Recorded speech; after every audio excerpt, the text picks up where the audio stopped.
Kita udah exercise untuk masing-masing harga minyak sampai berapa, gimana kondisi APBN kita. Nah, mereka masih rahasia, jadi nggak saya keluarkan, nanti mungkin di Rabu kita kabarnya. Tapi yang jelas kita udah exercise sampai kalau harga minyak naik ke $92 per barrel, apa dampaknya ke defisit. Kalau nggak diapain, defisit kita naik ke 3,6% dari PDB.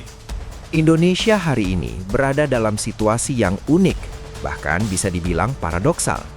Di saat banyak negara di dunia sedang berjuang menghadapi tekanan ekonomi akibat lonjakan harga energi global, Indonesia justru terlihat relatif stabil. Harga bahan bakar minyak tidak mengalami kenaikan signifikan, subsidi masih berjalan, dan pemerintah menyatakan kondisi fiskal tetap aman. Namun yang terjadi di tengah masyarakat justru sebaliknya. Kepanikan menyebar dengan cepat, bahkan lebih cepat daripada klarifikasi resmi dari pemerintah. Salah satu pemicu utama kegaduhan ini adalah pernyataan yang sebenarnya sederhana dari Jusuf Kalla mengenai efisiensi energi. Dalam konteks ekonomi, pernyataan tersebut sangat rasional. Ketika harga naik, konsumsi cenderung menurun karena masyarakat menjadi lebih hemat. Ini adalah teori dasar yang diajarkan bahkan di tingkat pendidikan paling awal dalam ilmu ekonomi. Namun di tangan publik yang sudah diliputi kecemasan, pernyataan ini berubah menjadi sesuatu yang sama sekali berbeda. Potongan pernyataan tersebut dipelintir, disederhanakan secara berlebihan, dan akhirnya disebarkan dengan narasi bahwa harga bahan bakar akan segera naik. Dalam hitungan jam, spekulasi ini menyebar luas. Grup percakapan keluarga berubah menjadi pusat informasi darurat. Media sosial dipenuhi dengan berbagai teori konspirasi. Orang-orang mulai mengisi bahan bakar bukan karena kebutuhan, tetapi karena ketakutan. Fenomena ini dikenal sebagai panic buying, dan dampaknya sangat nyata. Antrean panjang terjadi, distribusi terganggu, dan secara ironis, kondisi yang awalnya stabil justru mulai menunjukkan gejala ketidakstabilan akibat reaksi berlebihan dari masyarakat. Di titik inilah kita harus mulai jujur melihat akar permasalahan yang sebenarnya. Masalah yang dihadapi Indonesia saat ini bukan semata-mata masalah ekonomi. Ini adalah masalah persepsi. Lebih tepatnya, krisis kepercayaan. Ketika masyarakat tidak lagi percaya pada informasi resmi, maka ruang bagi spekulasi akan terbuka lebar. Fakta menjadi kurang relevan, data dianggap manipulatif, dan klarifikasi dipandang sebagai upaya pencitraan. Sebaliknya, rumor yang tidak memiliki dasar justru lebih mudah diterima karena sesuai dengan ketakutan yang sudah ada di dalam pikiran masyarakat. Fenomena ini diperparah oleh ekosistem informasi yang kita miliki saat ini.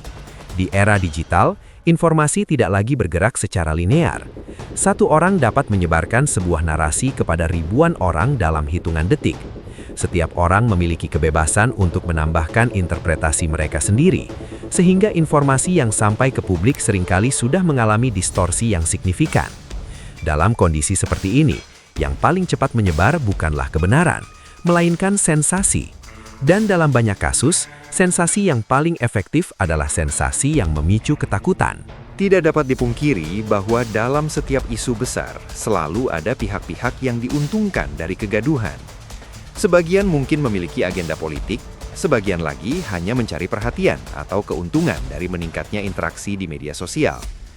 Isu bahan bakar menjadi sangat menarik karena dampaknya langsung dirasakan oleh seluruh lapisan masyarakat.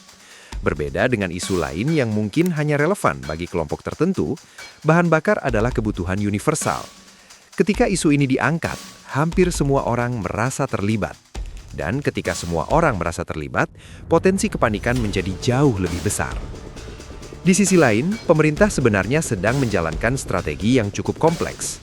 Menahan harga bahan bakar di tengah tekanan global bukanlah keputusan yang populer dalam jangka panjang. Ini adalah keputusan yang membutuhkan keberanian karena konsekuensinya tidak kecil. Anggaran negara harus dialokasikan secara signifikan untuk subsidi, dan ruang untuk program lain menjadi lebih terbatas.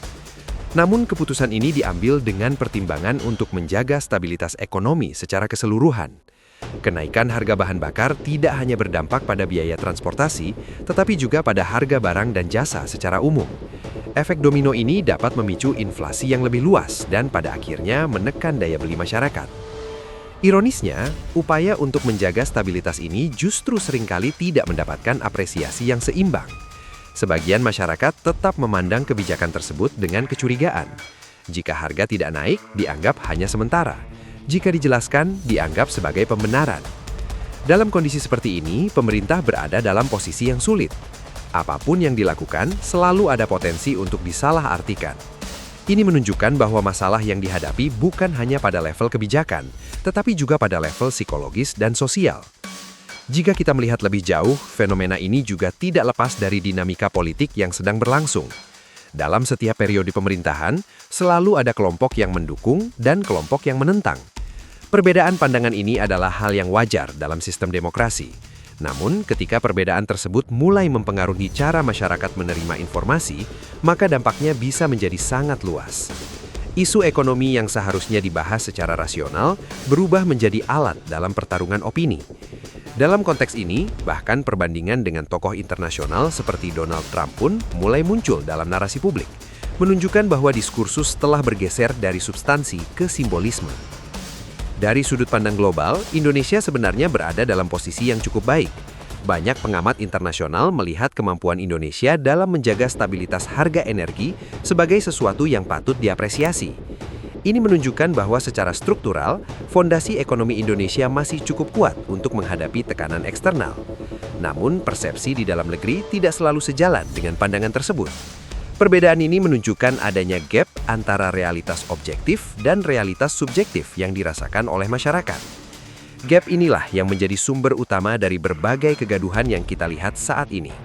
Ketika realitas objektif mengatakan bahwa kondisi masih aman, tetapi realitas subjektif mengatakan sebaliknya, maka yang akan lebih dominan dalam menentukan perilaku masyarakat adalah realitas subjektif tersebut. Inilah yang menjelaskan mengapa panic buying bisa terjadi meskipun tidak ada kekurangan pasokan. Inilah yang menjelaskan mengapa isu kenaikan harga bisa memicu kepanikan meskipun belum ada kebijakan resmi. Pada akhirnya, kita harus menyadari bahwa stabilitas sebuah negara tidak hanya ditentukan oleh angka-angka ekonomi. Stabilitas juga ditentukan oleh tingkat kepercayaan masyarakat terhadap institusi dan informasi. Tanpa kepercayaan, bahkan kebijakan terbaik pun bisa terlihat buruk. Tanpa kepercayaan, setiap langkah akan selalu dipertanyakan. Dan tanpa kepercayaan, masyarakat akan lebih mudah terpengaruh oleh narasi yang tidak berdasar.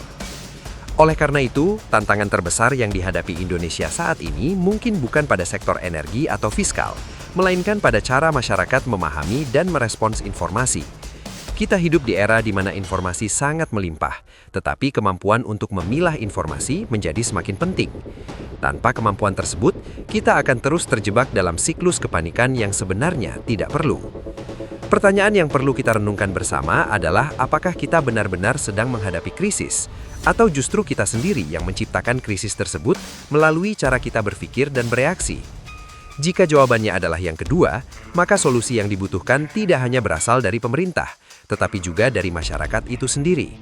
Kita perlu belajar untuk lebih kritis tetapi tidak sinis. Kita perlu waspada tetapi tidak paranoid. Dan yang paling penting, kita perlu mengedepankan logika di atas emosi. Karena pada akhirnya, yang paling berbahaya bukanlah kenaikan harga bahan bakar, melainkan penurunan kualitas cara berpikir kita sebagai masyarakat. Jika kita tidak mampu membedakan antara fakta dan opini, antara data dan asumsi, maka kita akan terus menjadi korban dari narasi yang kita ciptakan sendiri. Dan dalam kondisi seperti itu, stabilitas yang sebenarnya sudah ada bisa dengan mudah berubah menjadi kekacauan yang tidak perlu.